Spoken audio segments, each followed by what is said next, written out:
Imagine you're standing on the edge of a storm.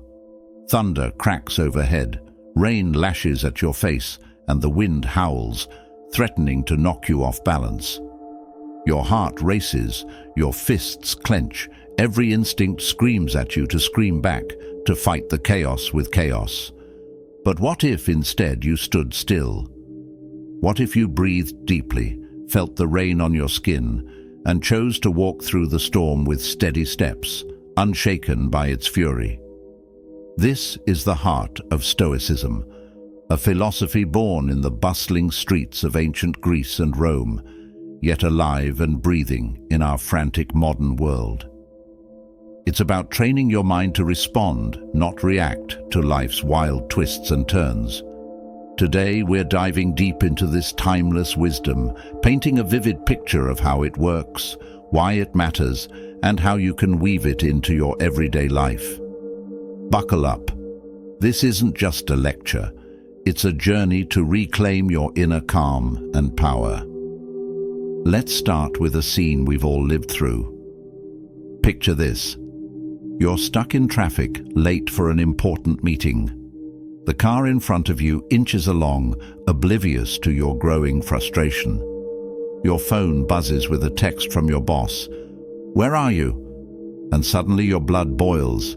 You're tempted to honk, to yell, to let loose a string of curses that would make a sailor blush.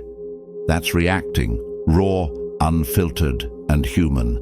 It's the mind's knee-jerk leap into the fray, driven by a surge of emotion that feels as unstoppable as a runaway train. Now, rewind that moment.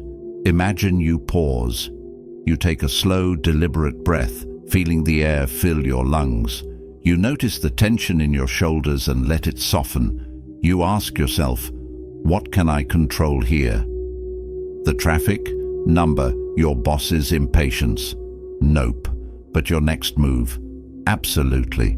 You text back calmly. Caught in traffic, be there soon, and turn on some music. That's responding. A choice rooted in clarity, not chaos. That's Stoicism in action. The Stoics, thinkers like Marcus Aurelius, Seneca, and Epictetus, lived in a world not so different from ours. Wars raged, empires crumbled, and daily life was a grind of uncertainty. Yet they found a secret to thriving amid the mess. Focus on what you can control and let go of the rest. They believed that external events, rainstorms, rude neighbors, pandemics, don't dictate your happiness. Your mind does. You have power over your mind, not outside events, Marcus Aurelius wrote in his Meditations. Realize this, and you will find strength. It's a radical idea, especially today when we're bombarded with notifications, deadlines, and a 24/7 news cycle designed to keep us on edge. But it's also liberating. If the Stoics are right, then every challenge is a canvas, a chance to paint your response with courage, wisdom, and grace. So why does this matter? Let's zoom in on a real-life stakes. Imagine you're at work and a colleague snaps at you during a meeting. "Why didn't you finish this on time?" They bark, loud enough for everyone to hear. Your cheeks flush, your pulse quickens. The old you might snap back. Maybe if you'd helped, it'd be done. And just like that, the room tenses, the meeting derails, and you're left stewing in regret. That's reacting, fast, fiery, and fleetingly satisfying, until the fallout hits. Now picture the Stoic you.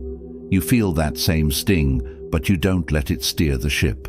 You pause, maybe just a heartbeat, and think, they're stressed. This isn't about me. You respond, I hit a snag. Let's figure out how to move forward. The tension eases, the team refocuses, and you walk away with your dignity intact. That's the power of responding. It doesn't just save the moment, it shapes who you become. This isn't about bottling up your emotions or pretending you're a robot. The Stoics weren't emotionless statues. They were human, with fears and joys like ours. They felt the heat of anger, the ache of loss. But they mastered the art of stepping back, like an artist surveying a half-painted canvas to see the bigger picture. Emotions aren't the enemy, they're signals. Anger might whisper, "Something's wrong here." Sadness might murmur, "This matters to you." The trick is to listen without letting them take the wheel. Pause, breathe. Ask yourself, what's really happening? What do I value? What's my next step? It's like taming a wild horse, not to break its spirit, but to ride it with purpose. Let's get practical. How do you train your mind to do this? The Stoics left us a treasure chest of tools, polished by centuries and sharpened by modern psychology.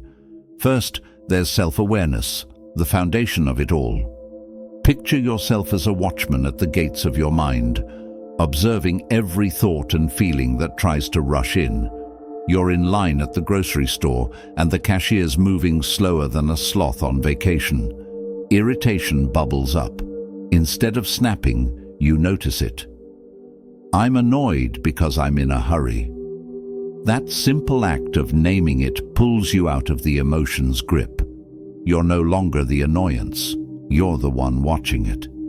From there you can choose, grumble and ruin your day, or shrug and enjoy the unexpected pause. Next, there's the pause itself, a tiny superpower we all have but rarely use.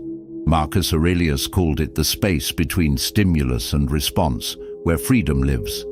Say your teenager storms in, slamming doors after a bad day. Your gut says, "Not this again." And you're ready to lecture, but wait. Pause. Take 3 slow breaths. Feel your feet on the floor. In that gap, you shift from, "They're disrespecting me," to, "They're hurting. How can I help?" Your response changes from a shout to a question. "Rough day? Want to talk?" That pause isn't weakness, it's strength forged in the quiet. Then there's reframing, flipping the script on how you see things. The Stoics were masters at this. Stuck in traffic? Instead of a curse, it's a chance to practice patience. A rude comment? Not an attack, but a puzzle. What's driving their words? Imagine you spill coffee all over your shirt before a big presentation. The reactive mind wails, "This day is ruined." The Stoic mind chuckles, "Well, now I've got a story to break the ice." It's not denial, it's alchemy, turning leaden moments into golden opportunities. Another gem, focus on what you can control. The Stoics obsessed over this, and for good reason. You can't stop the rain, but you can grab an umbrella. You can't force your boss to chill out, but you can decide how to approach them.